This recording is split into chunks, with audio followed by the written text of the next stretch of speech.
Something really worth knowing as we look at the different means through which we can collect primary data is the comparison of the four very basic survey methods. This is very important as a practitioner of marketing because we have to know what tools are available and specifically which tools are going to get the job done as far as yielding the best results, and also which ones are going to require the most investment or which ones will give us the best return on investment. So a lot of very important things are taken into consideration here, and this is also something that's going to be very important to know on the exam. So I want to encourage you in your book to make sure that you become familiar with this table here and read up on the section and the section in the textbook that talks about these things and gives you some examples and such. But I thought I would talk about it a little bit here, just so we'll have some discussion about what the different survey methods are and why they're important. A good overview is to remind us what the whole premise of this chapter is all about. The whole premise of why market research and why marketing information systems are important. Marketing information systems to help us make better decisions about how to serve our customers.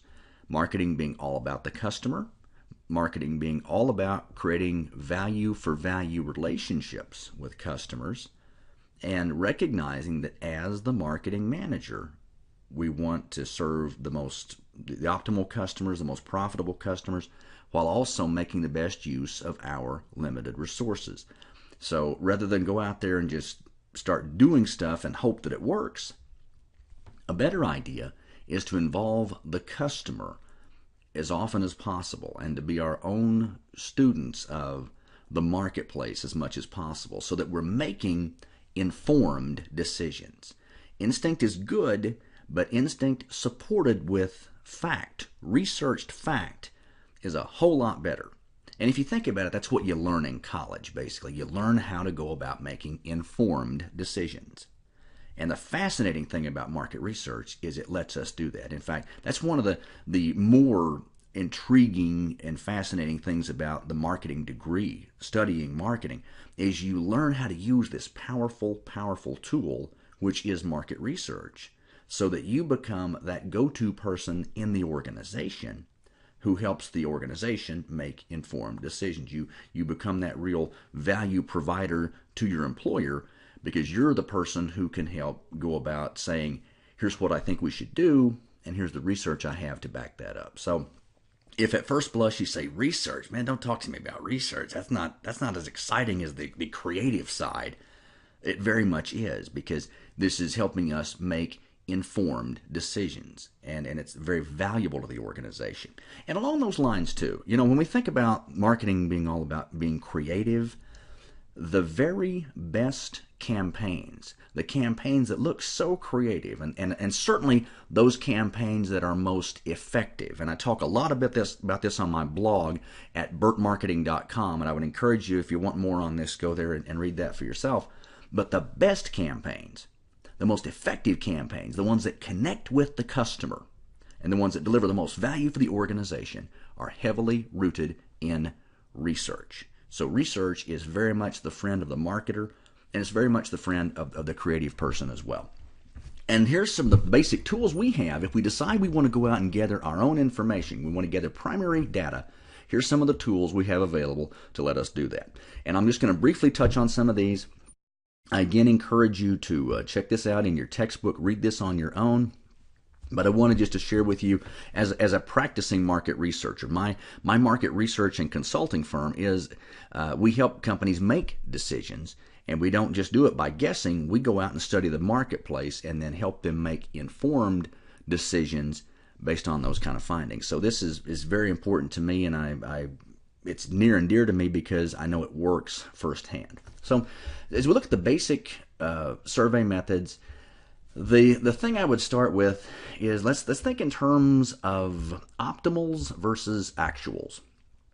And recognizing we have limited resources, we're never going to be able to do all the things we want to do, and we have an obligation as managers in the organization, as marketing managers especially, to make good decisions on how to use the resources, we got to pick the ones that are going to give us the best return.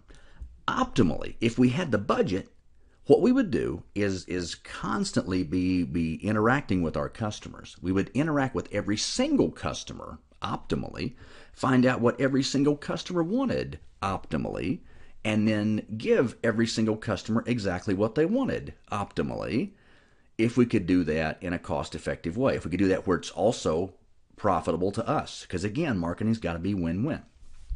And as you can imagine, that's la-la land. That's not the real world. We don't have that option.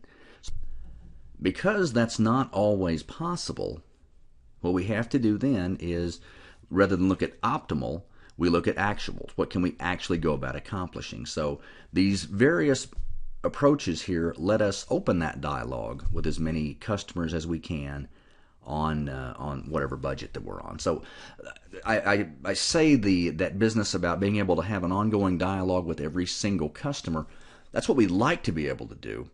Since we can't do that, these methodologies, these methods give us ways to have the next best thing, basically. To have the next best thing to having an ongoing dialogue with our customers. These let us have we can gather as much information on as broad a scale as we possibly can. So we're going to look at this in terms of what are the different approaches, and there are four basic approaches, and we compare these on four metrics, basically. On economy, that is how much does it cost; flexibility, that is how much, if we want to modify it once we launch it, can we or not; interviewer bias, because we've got human beings talking to human beings, and then human beings trying to analyze the information given by other human beings, so might there be some bias that we need to be concerned about; and even sampling and respondents' cooperation. So on an individual scale, the most powerful, potentially the most information-rich or highest yielding methodology is the personal interview. And the reason for this is you're talking with customers directly, and you are able then to seek clarification because you've got a personal interviewer who is there to not only ask more probing and elaborative questions to the responses that the respondents give, but they can also watch for nonverbals and use those nonverbals to ask the customer additional questions and to actually capture exactly what the customer or the respondent in this case has to say. So that's the potentially the most information-rich form of market research, as one might imagine, though, because you have to have interviewers and you have got to be involved in the time and the training and all the necessity there. While it's the most high yielding, potentially, it's also the most expensive. Whereas online surveys are going to be the least expensive method, because really all you're doing is sending an email, if you stop and think about it. I mean, you come up with this survey and you launch it, and there's no real resource cost there. I mean, you don't even have to print anything out even. Whereas with a personal interview, you got to print out either print out the survey or the questions you want asked, or program those into an app or something on the iPad and assemble all the interviewers and train them and all that. You don't have those costs with online surveys. So personal interviews are the most expensive. Online surveys are the least expensive. Then also kind of in the middle here as far as economy goes, telephone surveys are going to be a little less expensive than personal interview surveys. Still kind of expensive, but if you want to talk directly with the customers and be able to ask for clarification and ask probing questions and those kind of things, a telephone survey is a good way to go. Mail survey is a cheaper way than telephone. The problem is the response rate is often not going to be that high because most people, that is, have got something better to do in their life than to sit down and fill out a mail survey. And the mail survey is like the online survey in that it seeks these responses from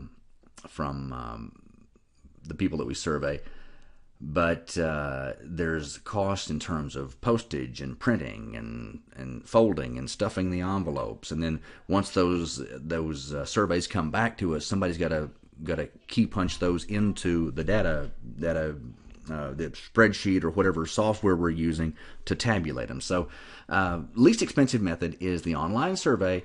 And then, of course, you run into a problem, though. Well, response rate may not be that high. As you can imagine, all these methodologies have their uses and their limitations, and it's just up to us to determine what we're going to go with.